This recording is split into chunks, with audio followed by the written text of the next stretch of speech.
काल का खेल। राजा विक्रमादित्य और काल।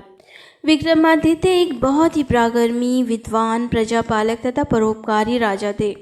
राजा विक्रमादित्य अपनी प्रजा को अपने पुत्र के समान प्यार करते थे तथा रात्रि के समय वे रूप बदलकर प्रजा के हालात जानने के लिए नगर का भ्रमण करते थे। एक बार राजा विक्रमादित्य रूप बदलकर देर रात्रि में नगर भ्रमण के लिए निकले। नगर भ्रमण करते करते अमृत बेला का समय हो गया। भोर के इस समय राजा विक्रमादित्य नगर की परिक्रमा वाले मार्ग से गुजर रहे थे। मार्ग की दूसरी तरफ घना जंगल आरंभ हो जाता है। एकाएक राजा देखते हैं कि एक लकड़हारा कंधे पर कुल्हाड़ी लिए हुए जंगल में जा रहा है। फिर लकड़ी काटने के लिए वह एक ऊंचे वृक्ष पर चढ़ गया है और उसी समय राजा विक्रमादित्य ने देखा कि एक भयानक भालू उसी वृक्ष की तरफ दौड़ा चला आ रहा है और उसी वृक्ष पर चढ़ने लगता है। वृक्ष पर भालू को चढ़ता देख राजा को बड़ा ही आश्चर्य होता है, क्योंकि भालू तो वृक्ष पर कभी चढ़ ही नहीं सकता था। उस समय नौजवान लकड़हारे ने जब भालू को अपनी ओर आते देखा तो उसके हाथ पैर फूल गए। भय के कारण उसके हाथ से वृक्ष की टहनी छूट गई और वह धरती पर जा गिरा और मृत्यु को प्राप्त हुआ। तब भालू पेड़ से नीचे उतरा और राजा के देखते ही देखते उसने एक सुंदर लड़की का रूप धारण कर लिया और जंगल के समीप जाकर एक कुएं की मुंडेर पर बैठ गई। राजा दूर खड़े होकर ये सभी नज़ारा देख रहे थे और सोच रहे थे कि यह लड़की बना हुआ भालू अब क्या करेगा। थोड़ी ही देर में राजा के दो सिपाही जो रात्रि गश्त पर थे उधर आ गए। इत्तेफाक से दोनों सिपाही सगे भाई थे। इनमें से छोटे भाई की नज़र कुएं पर बैठी सुंदर लड़की पर पड़ी तो वह बड़े भाई से बोला कि कितनी सुंदर लड़की है, मैं इसी से विवाह करूँगा। बड़ा भाई बोला, बड़े भाई के होते हुए छोटा भाई कैसे विवाह कर सकता है? बड़ा भाई होने के नाते सबसे पहले विवाह मैं करूँगा। तब छोटा भाई बोला, इसे पहले मैंने देखा है, इसीलिए विवाह तो इससे मैं ही करूँगा। तब बड़ा भाई बोला कि हम तो व्यर्थ ही झगड़ रहे हैं, क्यों ना हम इस लड़की से ही पूछ ले, यह हम दोनों में से जिसे पसंद करेगी वही इस लड़की से विवाह कर लेगा। इस प्रकार दोनों भाई आपस में निर्णय करके लड़की के पास पहुँचे। बड़े भाई ने उस लड़की से प्रश्न किया, हे सुंदरी, आप कौन हो और यहाँ क्या कर रही हो? वह लड़की बोली, मैं पास ही एक गांव में रहती हूँ और अपने पति की तलाश में निकली हूँ। छोटा भाई बोला, तुम्हारा पति कहाँ है? तुम चाहो तो हम उसे ढूंढने में तुम्हारी मदद कर सकते हैं। तब वह लड़की बोली, अभी तो मैं कंवारी हूँ और किसी योग्य वर की तलाश में निकली हूँ। तब छोटा भाई बोला, हम दोनों भाई भी अभी कंवारे हैं, यदि तुम चाहो तो हम में से किसी एक से विवाह कर सकती हो। लड़की बोली, मैं तुम दोनों में से एक से विवाह कर लूँगी, परंतु मेरी एक शर्त है। दोनों भाई बोले, क्या शर्त है तुम्हारी? लड़की बोली, तुम दोनों में से जो भी अधिक बहादुर होगा मैं उसी से विवाह करूँगी। इतना सुनते ही दोनों भाई स्वयं को एक दूसरे से श्रेष्ठ सिद्ध करने की इच्छा रखते हुए आपस में युद्ध करने लगे। दोनों भाइयों ने अपनी अपनी तलवारें निकाली और एक दूसरे के पेट में आर पार कर दी और तड़प तड़प कर दोनों भाइयों की जान चली गई। तब वह दोनों भाइयों पर ज़ोर ज़ोर से हंसी और उठकर एक दूसरी दिशा की तरफ चल पड़ी।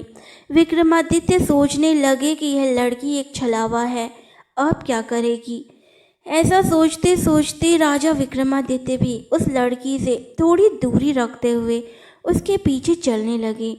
अब सुबह का समय हो चुका था और सूर्य भगवान अपना पूर्ण रूप लेकर प्रकट हो चुके थे, लेकिन राजा विक्रमादित्य एक भालू के वृक्ष पर चढ़ने और फिर एक सुंदर लड़की का रूप धारण करने की विचित्र घटना को अपनी आंखों से देखकर सुध-बुध खो बैठे थे।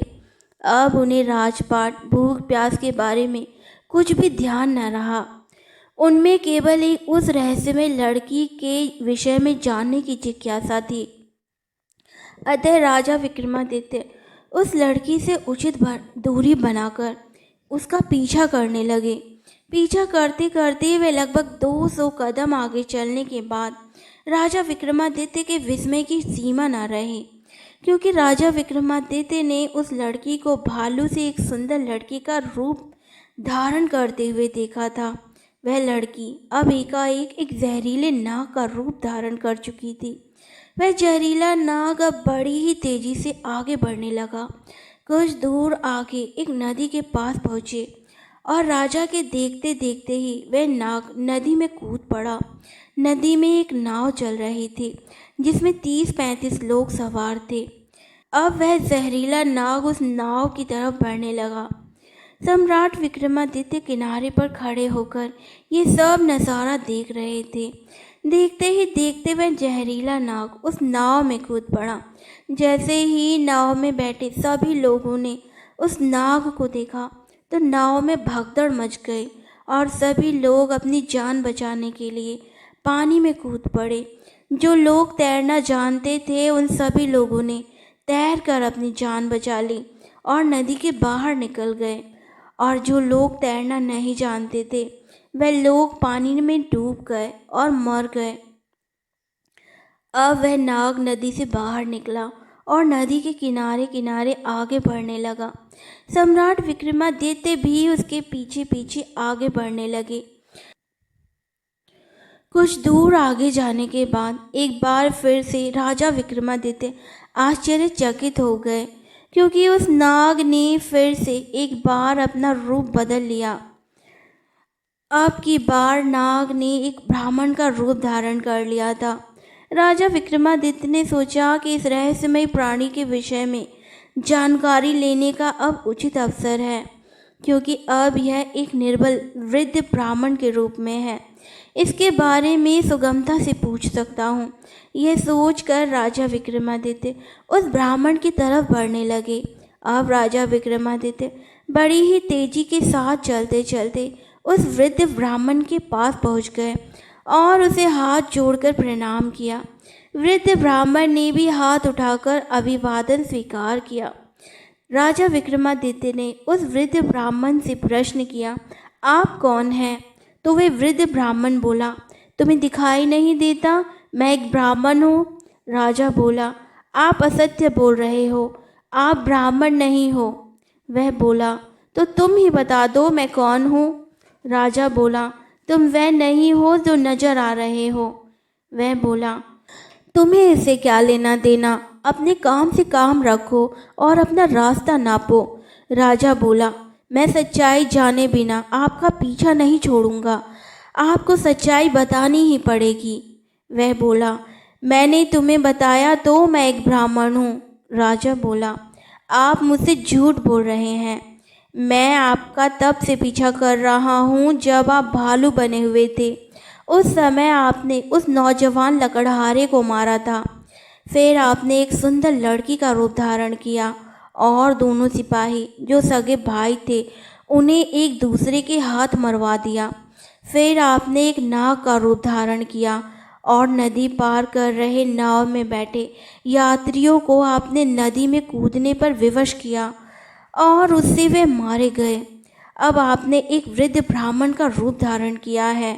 अब सीधी तरह से सच सच बता दो, आप हो कौन? वह बोला, यदि नहीं बताऊं तो? यह सुनकर राजा ने अपनी तलवार निकाल ली और बोले, तो फिर मरने के लिए तैयार हो जाओ। तुम जानते नहीं ये राजा विक्रमादित्य की नगरी है और मैं राजा विक्रमादित्य का वफादार सिपाही हूँ। अब मरने से पहले जल्दी से बता दो कि तुम हो कौन। राजा विक्रमादित्य की यह धमकी सुनकर वह वृद्ध ब्राह्मण जोर जोर से खिलखिलाकर हंस पड़ा और बोला, मैं जानता हूँ कि यह महाप्रतापी सम्राट विक्रमादित्य की नगरी है और मैं यह भी जानता हूँ कि तुम ही विश्व प्रसिद्ध सम्राट विक्रमादित्य हो। फिर भी एक बात जान लो, तुम मुझे नहीं मार सकते, बल्कि एक दिन ऐसा आएगा कि मैं तुम्हें ही मारने के लिए विवश कर दूंगा। उसकी यह बात सुनकर राजा विक्रमादित्य सोचने लगे कि जिसने इस रूप में भी मुझे पहचान लिया वह कोई साधारण इंसान तो नहीं हो सकता। तो राजा थोड़े विनम्र होकर बोले, अब आपने मुझे पहचान ही लिया है तो कृपा कर बताइए कि आप वास्तव में कौन हैं। तब वह ब्राह्मण बोला, किसी ने सच ही कहा है कि संसार में 4 प्रकार के हट प्रसिद्ध है, राज के हट, बाल हट, त्रेय हट और योग हट। तुम राजा हो और राज हट पर अड़े हो। बिना मेरी सच्चाई जाने तुम मानोगे नहीं, इसीलिए मुझे बताना ही पड़ेगा कि मैं कौन हूँ। अतः राजन, अब ध्यान लगाकर सुनो कि मैं कौन हूँ और तुम्हारी राजधानी में क्यों आया हूँ। और उस ब्राह्मण ने बताना शुरू किया, हे राजन, मैं तुम्हें बताता हूँ कि मैं कौन हूँ।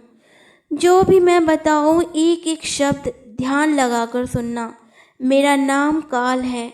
तुम जानते हो कि इस संसार में जितने भी प्राणी जन्म लेते हैं उनकी मृत्यु निश्चित है। इसीलिए इस पृथ्वी को मृत्यु भूमि भी कहा जाता है। जब प्राणी माता के गर्भ में आता है, उसके संपूर्ण अंग बनने के बाद उसमें आत्मा प्रवेश करती है, अर्थात वह सजीव हो जाता है। उसी समय उसकी मृत्यु का समय, स्थान और परिस्थिति, मृत्यु किस प्रकार होगी, यह सभी बातें विधाता की तरफ से निश्चित कर दी जाती है। और राजन, तुम यह भी जानते हो कि सभी प्राणियों का मृत्यु का लेखा जोखा चित्रगुप्त के पास रहता है। जब भी किसी प्राणी की मृत्यु का समय आता है तो वे धर्मराज को सूचित करते हैं। अब सबकी मुक्ति अर्थात मृत्यु का समय, यह विभाग भगवान शिव के पास है। अतः धर्मराज उस प्राणी को मृत्यु प्रदान करने की आज्ञा भगवान शिव से मांगते हैं। जब भगवान शिव आज्ञा दे देते हैं तो धर्मराज मुझे अर्थात काल को आज्ञा देते हैं। तब मैं मृत्यु लोक अथवा पृथ्वी पर आता हूँ। मुझे यह पता होता है कि किस प्राणी की किस समय, किस स्थान पर और किस स्थिति में मृत्यु होगी। मैं उन प्राणी को निश्चित समय पर ले जाता हूँ अथवा पहुँचा देता हूँ जहाँ उसकी मृत्यु लिखी हुई है अथवा निश्चित है, और किस प्रकार से उसकी मृत्यु लिखी है। मैं उस स्थान पर वैसी ही परिस्थितियाँ अथवा हालात बना देता हूँ। उस लकड़हारे को मैंने नहीं मारा। राजा विक्रमादित्य बोले, तुम फिर झूठ बोल रहे हो। मैंने स्वयं अपनी आंखों से देखा है कि उस लकड़हारे की मृत्यु का कारण तुम ही थे।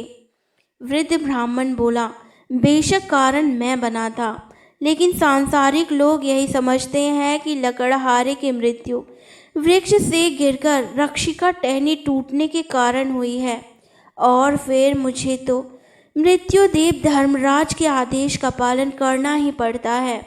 उसकी मृत्यु वृक्ष से गिरने के कारण लिखी थी, इसीलिए मैंने भालू बनकर वैसी ही परिस्थितियाँ व हालात पैदा कर दिए। नहीं तो जरा सोचो, यदि असली भालू होता तो क्या वह कभी पेड़ पर चढ़ता? कदापि नहीं। परंतु वहाँ तो मैं था और मेरे लिए कुछ भी असंभव नहीं। अगर उन सिपाहियों की बात करें तो उनको भी मैंने नहीं मारा। उनकी मृत्यु एक दूसरे के हाथों ही लिखी थी, अतः उनके लिए मुझे एक सुंदर लड़की बनना पड़ा। नाव में सवार लोगों की मृत्यु पानी में डूबने से लिखी थी, इसके लिए मुझे भयानक नाग का रूप धारण करना पड़ा। राजन, मुझे लगता है कि अब तो आप अच्छी तरह समझ गए होंगे कि मैं कौन हूँ और तुम्हारी नगरी में क्यों आया था, और यह भी समझ गए होंगे कि समय, स्थान और परिस्थिति की सांसारिक प्राणी के जीवन में कितनी बड़ी भूमिका होती है। राजा विक्रमादित्य ने वृद्ध ब्राह्मण रूपी काल की बातें बड़े ध्यान से सुनी और गंभीर हो गए। काल कहने लगा, राजन, अब मैं चलता हूँ। राजन बोले, हे कालदेव, आपने मुझे बहुत अच्छी जानकारी दी है, इसके लिए मैं आपका बहुत आभार व्यक्त करता हूँ। कृपया जाने से पहले मेरे एक और प्रश्न का उत्तर देते जाइए। कालदेव बोले, पूछो, क्या पूछना है? शीघ्र पूछो, मेरे पास समय नहीं है। राजा विक्रमादित्य बोले, कृपया करके मुझे यह बताइए कि मेरी मृत्यु किस समय पर और किस प्रकार होगी। कालदेव बोले, राजन, मैं यह तो बता सकता हूँ कि तुम्हारी मृत्यु कहाँ और किस प्रकार से होगी, परंतु यह नहीं बता सकता कि तुम्हारी मृत्यु कब होगी। राजा विक्रमादित्य बोले, महाकाल, मृत्यु का समय बताने में आपको क्या आपत्ति है। महाकाल बोले, राजन, यदि मैं पहले से ही आपकी मृत्यु का समय बता दिया तो इसी क्षण से आप चिंताग्रस्त हो जाओगे। आप तो जानते हो कि चिंता और चिता दोनों में कोई अंतर नहीं है। अभी तो आपको अपने शासनकाल में बहुत से शुभ और जन कल्याण के कार्य करने हैं। राजा विक्रमादित्य बोले, चलो समय ना सही, यह तो बता दो कि मेरी मृत्यु कहाँ और कैसे होगी। कालदेव बोले, सुनो राजन, तुम्हारी मृत्यु तुम्हारे ही महल की सीढ़ियों से पांव फिसलकर गिरने के कारण होगी। इतनी बात सम्राट विक्रमादित्य को बताकर वे ब्राह्मण रूपी काल शीघ्रता से एक दिशा की ओर आगे चल पड़े और कुछ दूर जाकर विलुप्त हो गए। अब इस समय तक सूर्य भगवान भी पूर्ण रूप से अस्त हो चुके थे। चारों तरफ अंधकार छा गया था। राजा विक्रमादित्य भी अब तक शारीरिक और मानसिक रूप से थक चुके थे। अतः मन में गहन सोच विचार करते हुए तेज तेज कदमों से अपने महल की ओर प्रस्थान करने लगे। तो दोस्तों, यह थी आज की कहानी। कहानी अगर पसंद आई हो तो इसे लाइक करें और चैनल को सब्सक्राइब करें।